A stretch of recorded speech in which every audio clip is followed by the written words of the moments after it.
Hi guys, welcome back to my YouTube channel Barnali makeup style. কেমন আছো তোমরা সবাই? আশা করছি সবাই খুব ভালো আছো। তো আজকে আমি তোমাদের সাথে একটা ওয়াটারপ্রুফ সামারপ্রুফ মেকআপ লুক শেয়ার করতে চাই। কি মেকআপ প্রোডাক্ট নিলে তোমরা একটা সুন্দর সামারপ্রুফ মেকআপ লুক ক্রিয়েট করতে পারবে। তোমরা বাঙালি বিয়েবাড়ির লুকের জন্য এই লুকটা ট্রাই করতে পারো।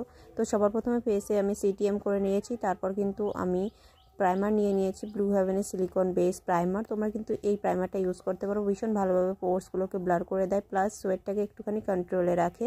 তো হয়ে গেল না ওয়াটারপ্রুফ, একদম সোয়েট প্রুফ ট্রিক্স একটা।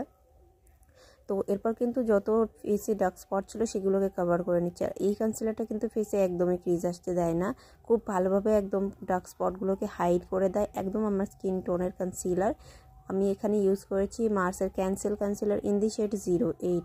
এটাকে আমি আমার যত ডার্ক স্পট আছে সেই সব এরিয়াতে অ্যাপ্লাই করে খুব ভালোভাবে ফিঙ্গার টিপস দিয়ে ব্লেন্ড করেছি। কেননা যদি বিউটি ব্লেন্ডার ইউজ করি তাহলে কিন্তু খুব একটা ডার্ক স্পট হাইড হয় না, ভিজিবল থেকে যায়। তো এভাবে করে তোমরা ফিঙ্গার টিপস দিয়ে ব্লেন্ড করতে পারো। এরপর কিন্তু আমি আগেই দেখিয়েছি ফাউন্ডেশনের জন্য মেবলিনের ফিটমি ফাউন্ডেশন ইউজ করেছি ইন দি শেড 300। এই শেডটা আমি ইউজ করেছি। তো এর সঙ্গে একটুখানি আমি গ্রিপ প্রাইমার ইউজ করে নিয়েছিলাম, মিক্স করে নিয়েছি অ্যাকচুয়ালি। তো এটা কিন্তু মেকআপটাকে অনেক বেশি long lasting, sweat proof, waterproof করতে হেল্প করে। যেহেতু গ্রিপ কাকে বলা হয়, একদম ফেসে যে কোনো জিনিসকে একদম আটকে দেওয়া, একদম চিপকে যায়, সেটাকে কিন্তু গ্রিপ বলা হয়। তো আমি এরকম একটা প্রাইমার ইউজ করে নিচ্ছি, মার্সের গ্রিপ প্রাইমার। তোমরা কিন্তু এটা ট্রাই করতে পারো। দেখো ফেস, নেক, ইয়ার সব জায়গাতে আমি খুব ভালোভাবে কিন্তু ব্লেন্ড করে নিয়েছি, আর খুব সুন্দরভাবে ব্লেন্ড হয়ে গেছে, একদম ফেসের মধ্যে মিশে গেছে। পুরো ফেসের ফাউন্ডেশনটাকে ব্লেন্ড করে নিয়েছি আমি। তো এরপর আমি কনসিলারের জন্য ইউজ করছি মেবলিনের লরিয়াল ফুল ওয়্যার কনসিলার। এতে আমার শেড 317। এটা আমার স্কিন টোনে একটুখানি লাইটার শেড, কেননা এটাই লাস্ট এই কনসিলারটার শেড। তো এই যে শার্প কর্নারটা, এখান দিয়ে আমি কনসিলারটাকে ব্লেন্ড করব। তো দেখো কোথায় কনসিলারটা অ্যাপ্লাই করেছি, আন্ডার আই লিড প্লাস মাউথের অ্যারাউন্ড ফোরহেড আর নোজটাতে অ্যাপ্লাই করেছি ব্রিজ অফ দ্য নোজে। আমরা এখানে ফেসটাকে হাইলাইট করি, কেননা এখানেই হালকা হালকা ডার্ক স্পট থাকে আন্ডার আই, তারপরে আই লিডের ওপরে, সেই সব জায়গাতে আমরা কিন্তু ফেসটাকে হাইলাইট করি। তো এই কনসিলারটা ভীষণ ভালো, ওয়াটারপ্রুফ, একদমই ড্র্যাগ প্রুফ একটা প্রোডাক্ট। তো এরপরে কিন্তু একটা জেল লাইনার দিয়ে আইব্রোসটাকে ড্র করে নিয়েছি। তোমাদের কাছে যে কোনো আইব্রোস ড্র করার জেল থাকলে তোমরা সেটা দিয়ে ড্র করতে পারো। এরপর পুরো ফেস থেকে ক্রিজগুলোকে ব্লেন্ড করে নিয়েছি। আর ফাউন্ডেশনটা অলরেডি দেখতে পাচ্ছ কতটা গ্লো করছে। তো ক্রিজগুলোকে ব্লেন্ড করার পরে কিন্তু আমি মার্সের বেকিং পাউডার ইউজ করছি ইন দি শেড বানানা। এই শেডটা কিন্তু ভীষণ পিগমেন্টেড আর ভীষণ ভালো, একদম প্যাচ ক্রিয়েট করতে দেয় না, একদমই লাইট ওয়েট একটা টেক্সচার তোমরা পাবে, যেখানে তোমরা একদমই মেকআপটাকে ওয়াটারপ্রুফ করতে পারবে। এই স্টেপটা কিন্তু তোমাদের করতেই হবে, আর খুব ভালোভাবে বেসটাকে সেট করতে হবে। যেহেতু এটা একটা সামার সিজন, অ্যাকচুয়ালি সামার সিজনে কী হয়, মেকআপগুলো উঠতে শুরু করে। তো এমনভাবে তোমাকে লক করতে হবে, দেখে নাও খুব ভালোভাবে। এভাবে করে লক করলে কিন্তু স্প্রেড করে করে একদম চেপে চেপে তোমাকে বেস মেকআপটাকে সেট করতে হবে। তাহলে একটু ফাউন্ডেশনটা ভালোভাবে সেট হয়ে গেলে মেকআপ বেসটা অনেক বেশি লং লাস্টিং, ড্র্যাগ প্রুফ হয় বা ওয়াটারপ্রুফ হয়। এখানে আমি ব্লাশারের জন্য ইউজ করছি রিকর্ডের লিপস্টিক আই টিন্ট। এটাতে আমার শেড আমি ডেসক্রিপশন বক্সে মেনশন করে দেবো, তোমরা চাইলে কিন্তু নিতে পারো। একদমই মিষ্টি একটা কালার প্রোভাইড করে, একদম পিগমেন্টেড, হাইলি পিগমেন্টেড, যে কোনো স্কিন টোনে তোমরা এটা ইউজ করতে পারো। আর একদমই মেকআপটাকে ওয়াটারপ্রুফ করে দেয়। তো এবার যতটা ফেসে এক্সট্রা পাউডার আছে সব কিন্তু আমি ফেসে খুব ভালোভাবে ডাস্ট আউট করে ব্যালেন্স করে নিয়েছি। তো এতে করে কিন্তু আমার মেকআপ বেসটা অনেক বেশি লং লাস্টিং হবে, পুরোপুরি একদম মেকআপ বেসটা সেট হয়ে যাবে। নোজের কর্নার দিয়ে খুব ভালোভাবে সেট করে নেবে, প্লাস নেক বেসটাকেও সেট করে নেবে। এরপর কিন্তু আই লুকের জন্য এসএফআরের ল্যাভেন্ডার আইশ্যাডো প্যালেটটা ইউজ করছি আমি। তো এখান থেকে একটা গোল্ডেন ব্রঞ্জ টাইপের শেড নিয়ে আইলিডে ব্লেন্ড করে নিয়েছি।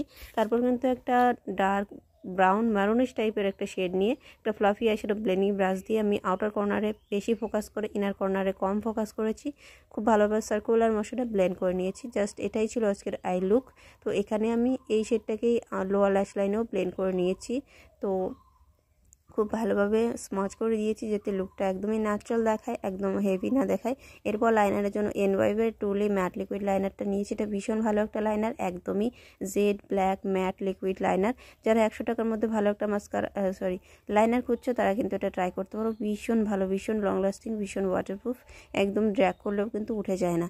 এরপর কিন্তু মাস্কারার জন্য মার্সের ব্ল্যাক মাস্কারাটা নিয়েছি, একদম ভীষণ ভালোভাবে পলিমারাইজিং করে ল্যাশগুলোকে, 1 থেকে 2 কোট আমি অ্যাপ্লাই করে নিয়েছি। আর ভলিউমটা তোমরা জাস্ট দেখো, এটা কিন্তু জলের মধ্যে মুখ ডুবিয়ে রাখলেও কিন্তু মাস্কারাটা উঠে যায় না, এতটা বেশি পিগমেন্টেড। মার্সের প্রত্যেকটা প্রোডাক্ট কিন্তু ভীষণ পিগমেন্টেড হয়। লোয়ার ল্যাশ লাইনে প্লাস ওয়াটার ল্যাশ লাইনে ল্যাশগুলোকে আমি কোট করেছি, ল্যাশ লাইন না সরি। তো এরপর কিন্তু মার্সের 15 কালার এসেছিলো প্যালেট থেকে, হাইলাইটার শেড পিক করে নিই আমি। ব্লাশারটাকে খুব ভালোভাবে সেট করে নিই, হাইলাইটার দিয়েই কিন্তু ব্লাশটা খুব ভালোভাবে সেট হয়ে যাবে।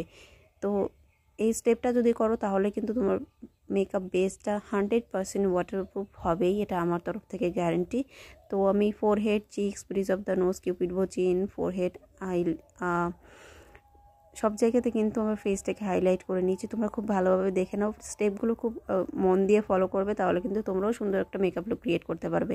এরপর কিন্তু আমি মার্সের একটা ওয়াটারপ্রুফ মিনি লিপস্টিক নিয়েছি, ভীষণ ভালো একটা কালার, ভীষণ পিগমেন্টেড, আর একদমই কিন্তু ওয়াটারে এটা উঠে যায় না, বা অয়েলি ফুড খেলেও এই লিপস্টিকটা উঠে যায় না। আর তুমি তো বুঝতেই পারবে না লিপসে কোনো কালার তুমি অ্যাপ্লাই করেছো, মানে একদম থিকনেস নেই।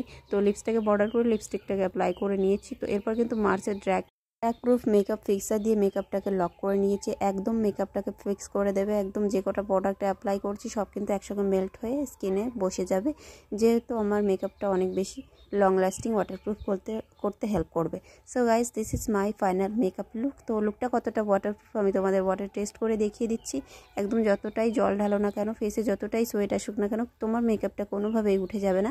সো গাইজ, এতটা কষ্ট করে একটা ভিডিও করতে হয়, কেউ কিন্তু লাইক না করে যেও না। যদি ভিডিওটা ভালো লাগে লাইক শেয়ার সাবস্ক্রাইব করো, আর বেল বাটনটাকে প্রেস করে তোমরা আমার সাথে থেকো, যাতে পরবর্তী ভিডিওর নোটিফিকেশনগুলো তোমাদের কাছে সবার আগে পৌঁছে যায়। তো একদম ক্লোজলি দেখে নাও মেকআপটা কোথাও থেকে উঠে গেছে কিনা, আমি কিন্তু রাব করছি। তো ভিডিওটা ভালো লাগলে like share please subscribe. Bye bye.